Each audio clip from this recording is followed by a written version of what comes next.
The withdrawal agreement negotiated by my predecessor has been 3 times rejected by this House. Its terms are unacceptable to this Parliament and to this country. No country that values its independence and indeed its self-respect could agree to a treaty which signed away our economic independence and self-government as this backstop does. A time limit is not enough. If an agreement is to be reached, it must be clearly understood that the way to the deal goes by way of the abolition of the backstop. For our part, we are ready to negotiate in good faith an alternative, with provisions to ensure that the Irish border issues are dealt with where they should always have been in the negotiations on the future agreement between the UK and the EU. I do not accept the argument that says these issues can only be solved by all or part of the UK remaining in the customs union or in the single market. The evidence is that other arrangements are perfectly possible and are also perfectly compatible with the Belfast or Good Friday Agreement, to which we are, of course, steadfastly committed.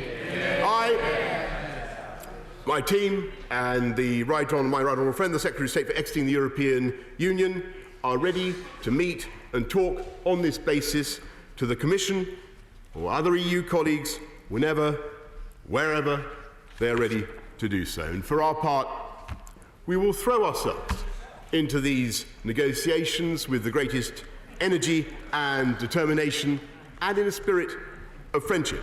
And I hope that the EU will be equally ready and that they will rethink their current refusal to make any changes to the withdrawal agreement.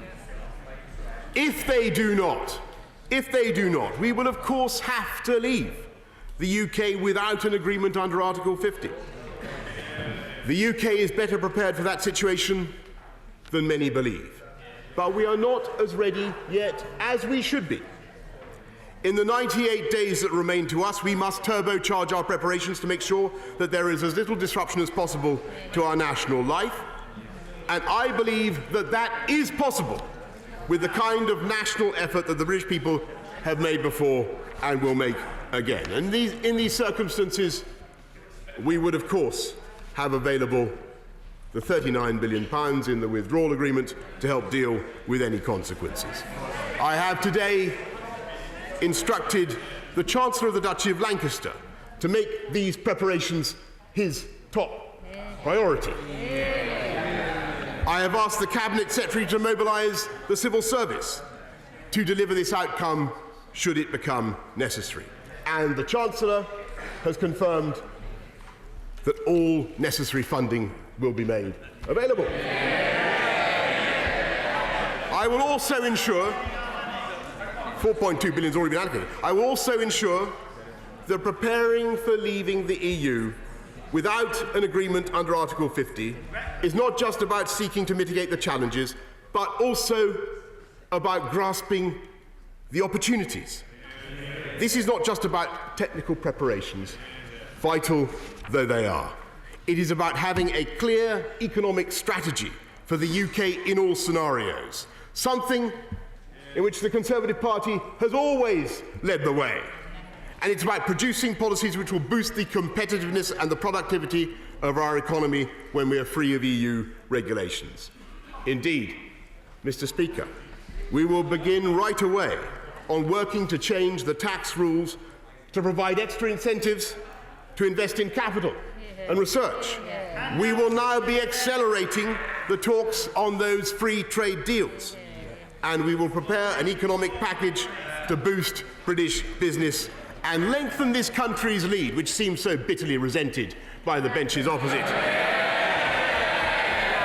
Lengthen this country's lead as the #1 destination in this continent for overseas investment, a status that is made possible at least partly by the diversity, the talent and the skills of our workforce. And Mr. Speaker, I also want therefore to repeat unequivocally our guarantee to the 3.2 million EU nationals now living and working among us. I thank them for their contribution to our society and for their patience. And I can assure them that under this government they will have the absolute certainty of the right to live and remain.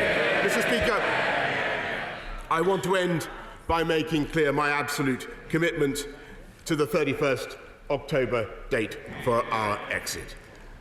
Our national participation in the European Union is coming to an end, and that reality needs to be recognised by all parties. And indeed, Mr. Speaker, today there are very many brilliant officials, UK officials, trapped in meeting after meeting in Brussels and Luxembourg when they could be better deployed. They're deploying their talents in preparing to pioneer new free trade deals or promoting a truly global Britain. And I want to start unshackling our officials to undertake this new mission right away. So, we will not nominate a UK commissioner for the new commission taking office on the 1st of December. Under no circumstances, though clearly this is not intended to stop the EU appointing a new commission. Mr. Speaker, today is the first day of a new approach, which will end with our exit from the EU on the 31st of October.